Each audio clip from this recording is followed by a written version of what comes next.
खुदावंद यसुम मसीह जिसमें होकर हमारे पास हर तरह की रूहानी बरकत है, उसी के नाम में आपकी सलामती हो।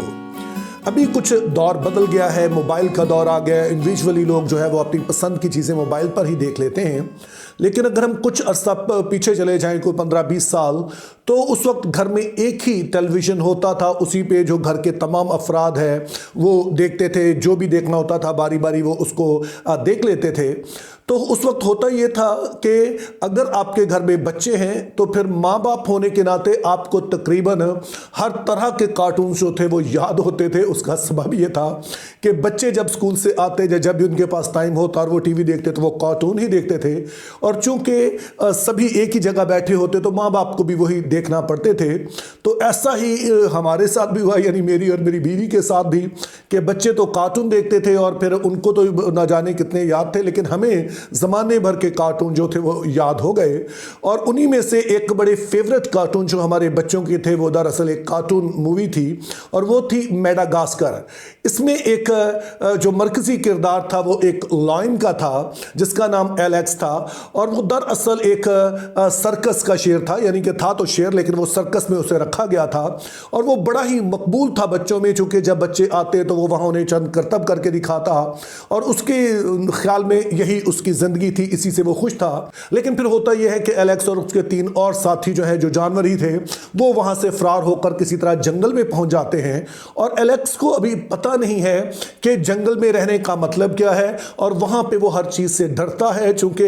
अगरचे वो शेर है लेकिन वो रहा ही सारा सर्कस में है, वहाँ पर उसे गोश्त ला के दे दिया जाता था, वो खा लेता था। और अभी उसे शिकार करना नहीं आता है और कुछ दिन जब वहाँ रहता है तो वो भूखा होना शुरू हो जाता है, चूँकि शिकार तो वो कर नहीं सकता है, उसे पता नहीं है कि मैं शिकार कर सकता हूँ। और फिर जब उसको बहुत ज़्यादा भूख लगने लगती है तो वो फिर उसकी जो जंगली जबिल्लत है, वो जो शेर की जबिल्लत होती है, उसके अंदर उभरने लगती है, हत्ता कि उसको अपने दोस्त भी जो है वो गोश्त दिखाई देते हैं। लेकिन बहरहाल वो किसी तरह से उन्हें शिकार नहीं करता। लेकिन हाइनास होते हैं, वो आकर उसके दोस्तों पर हमला कर देते हैं। और उस वक्त वो आता है और आकर जब जोर से धाड़ता है तो उसकी धाड़ सुनकर वो सारे हाइनास जो हैं वो भाग जाते हैं। और उस दिन उसको अंदाजा होता है कि दरअसल मैं शेर हूं और शेर होने का दरअसल मतलब क्या है कि मुझे सिर्फ करतब नहीं दिखाने हैं बल्कि मेरी दहशत इतनी है कि हर तरह के जो मेरे दोस्तों के दुश्मन हैं वो उससे भाग सकते हैं। अब ये बड़ी ही दिलचस्प स्टोरी है,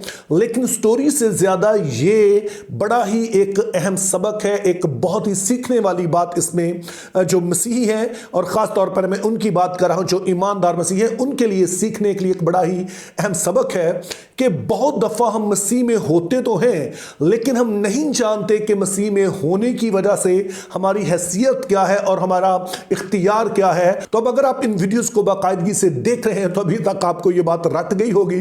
कि मसीह में होने का मतलब क्या है, यानी कि मसीह में पेवस्त हो जाना। जैसे किसी दरख्त में लाके कोई और डाली पेवंद कर दी जाती है, तो ऐसे ही हम भी मसीह में पेवस्त हो गए। अब हम मसीह का हिस्सा बन गए और उसमें पेवस्त होने के सबब से अब खुदा ताला हमें उसी तरह से देखते हैं जैसे वो मसीह को देखते हैं, यानी कि खुदा ताला हमें रास्तबाज समझते हैं, नया मखलूक समझते हैं, हमें लैपालिक बेटा समझते हैं। और उन्हीं में से एक बरकत जो है उसकी आज भी हम बात करेंगे, जिसका जिक्र हमें इफिसियों 2 बाब और उसकी 6 आयत पे मिलता है। तो इस आयत में कुछ यूं लिखा है, और मसीह यस्सू में शामिल करके उसके साथ जिलाया और आसमानी मुकामों पर उसके साथ बिठाया। अब यह हवाला यूं तो रूहानी जंग के हवाले से बड़ा ही अहम है और इस पर बड़ी डिटेल में बात की जा सकती है, लेकिन हम सिर्फ मसीह में होने के सबब से हम इसका क्या मतलब बनता है, हम सिर्फ उसी पर गौर करेंगे। तो आप इस बात से बखूबी वाकिफ हैं कि जब यस्सू मसीह मुर्दों में से जी उठे और इससे पहले कि वो आसमान पर उठाए जाते, तो उन्होंने मत्ती की अंजील उसके 28 बाब की 18वीं आयत में अपने शागिर्दों से कहा कि आसमान और ज़मीन का कुल इख्तियार मुझे दिया गया है, बस तुम सब कौमों में को जाकर शागिर्द बनाओ। और उसके बाद हम देखते हैं कि यीशु मसीह आसमान पर उठाए जाते हैं और फिर वो आगे हमें बताया गया है कि वो बाप की दाहिनी हाथ बैठ जाते हैं। तो इसका मतलब ये है कि खुदा बाप जो कि इस कायनात के तख्त पर बैठे हैं, यानी कि वो तमाम चीज़ों का इख्तियार रखते हैं। तो अब यीशु मसीह जब उनकी कामिल फरमाबरदारी करते हुए जाकर बाप के दाहिनी हाथ बैठ के, यानी कि उनका दस्ते रास्त बन गए हैं, राइट हैंड बन गए हैं, उनके बिहाफ पर वो पूरी कायनात पर जो है वो हुक्मरानी कर रहे हैं, हर तरह की ताकत उनके इख्तियार में है, तो ये यीशु मसीह खुद दावा करते हैं। और इसी बात को जब हम मरकस उसके 16 बाब की 17 आयत में पढ़ते हैं तो वहां पर यीशु मसीह इस हुक्म देने के साथ कि हम कौमों में जाकर इंजील की मुनादी करें, उन्हें शागिर्द बनाएं, साथ में कुछ और भी कहते हैं। और वहां पर वो कहते हैं कि जो ईमान लाएंगे वो मेरे नाम से बदरूहों को निकालेंगे। और अमाल की किताब में हम देखते हैं कि जो यीशु मसीह के शागिर्द थे वो फिर हर जगह जहां जाते हैं ना सिर्फ बीमारों को शिफा देते हैं बल्कि बदरूहों को भी निकालते हैं। उसका सबब यह है कि अब वो मसीह पर ईमान लाने के वसीले से उसमें शामिल हो गए। और चूंकि यीशु मसीह जो है वो आसमानी मुकामों में बैठे हैं, बाप की दाहिनी हाथ बैठे हैं, तो उसमें होकर उनका जो इख्तियार है अब जमीन पर रहते हुए हम इस्तेमाल करते हैं। लेकिन फिर अमाल की किताब में ही यानी कि उसके 19 बाब की 11 से 17 आयत में हम एक बड़ा ही दिलचस्प वाकया देखते हैं। तो हम इस हवाले को पूरा तो नहीं पढ़ेंगे लेकिन इसकी 13 से 16 आयत पढ़ेंगे जिसमें कुछ यूं लिखा है, मगर बाज यहूदियों ने जो झाड़ फूंक करते फिरते थे ये इख्तियार किया कि जिनमें बुरी रूहें हों उन पर खुदाम यस्सु का नाम ये कहकर फूंकें कि जिस यस्सु की पौलुस मुनादी करता है मैं तुमको उसी की कसम देता हूं। और सिकवा यहूदी सरदार काहिन के बेटे भी ऐसा ही किया करते थे।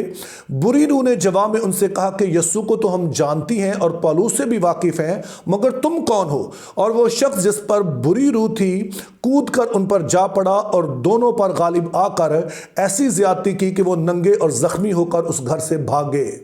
अब यह हवाला मैंने इसलिए पढ़ा क्योंकि बहुत सारे लोग ये सोचते हैं कि सिर्फ यीशु का नाम लेने से बदरूहें भाग जाती हैं, यानी कि कोई भी शख्स अगर उनका नाम ले तो उसके सबब से जो बदरूहें हैं वो निकल जाएंगी और इस तरह से वो इन चीज़ों का मुकाबला कर सकते हैं।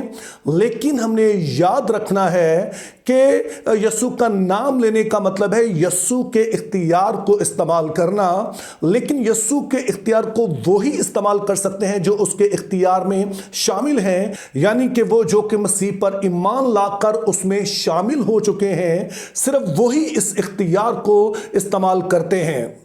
अब ये पैगाम हमारे लिए इंतहाई अहम है चूंकि हम ऐसे मुआशरे में रहते हैं जहां पर अक्सर लोग जो हैं वो जाहिर है कि बदरूहों के बारे में और जो जादूगरी है झाड़ फूंक की बात करते रहते हैं, और ना सिर्फ गैर मसीही बल्कि मसीही जो है वो भी इससे खौफजदा रहते हैं। तो अगर कोई है जो मसीही कहलाता भी है और इस तरह से वो इन सभी बातों से खौफजदा भी रहता है तो फिर उसकी दो वजूहात हो सकती हैं। पहली वजह तो ये हो सकती है कि दरअसल वो अभी तक मसीह में है ही नहीं है। चूंकि ऐसा हो सकता है कि हम मसीही घराने में पैदा हों लेकिन उसके बावजूद हमारा यीशु मसीह के साथ कोई ताल्लुक ही ना हो, तो अगर ऐसा होगा तो जाहिर है फिर हम खौफजदा रहेंगे चूंकि हमारे पास वो दिलेरी ही नहीं है, हमारे अंदर वो पूरा यकीन ही नहीं है कि हम मसीह में है या नहीं है। और दूसरी सूरत ये हो सकती है कि हम मसीह में तो हैं लेकिन शायद हम जो है वो एलेक्स की तरह हो जो कि जानता ही नहीं था कि शेर होने का क्या मतलब है, लेकिन जब वक्त आया और उसने शेर की जैसे धाड़ा और शेर का जो इख्तियार उसने इस्तेमाल किया तो ना सिर्फ अपने आप को उसने बचा लिया बल्कि उसने अपने दोस्तों को भी बचा लिया। तो बहुत सारे ईमानदार आज भी ऐसे हैं जो मसीह में हैं तो सही, मसीह में पेवस्त हैं, लेकिन अपने इस इख्तियार को नहीं जानते हैं कि मसीह में होने के सबब से उनके पास क्या इख्तियार है, क्योंकि यीशु मसीह ने खुद इकरार किया है कि आसमान और जमीन का कुल इख्तियार मुझे दिया गया है, जिसका मतलब यह है कि वो बाप के दाहिने हाथ बैठे हैं और इसका यह मतलब है कि तमाम बातों पर उन्हें इख्तियार है, हर तरह की कुदरत और इख्तियार के वो मालिक हैं। तो अब जो मसीह पर ईमान ले आए हैं, जो उसमें पेवस्त हो गए हैं, जो उसमें शामिल हो गए हैं, वो भी रूहानी तौर पर आसमानी मुकामों पर बैठे हैं, यानी कि वो भी मसीह के इख्तियार में शरीक है और उसी इख्तियार को वो जमीन पर रहते हुए इस्तेमाल करते हैं। और जब आप इस बात को जान जाते हैं और फिर इस बात का यकीन करते हैं और इस इख्तियार को फिर इस्तेमाल करते हैं, तो मैं आपको दिलेरी से बता रहा हूं, ना कोई बदरू, ना झाड़ फूंक, ना ही जादूगरी आपका कुछ बिगाड़ सकती है, चूंकि मसीह पर ईमान लाने के सबब से आप उसमें शामिल हैं और उसके साथ आसमानी मुकामों में बैठे हैं। Think biblically, live purposefully, have a very good day.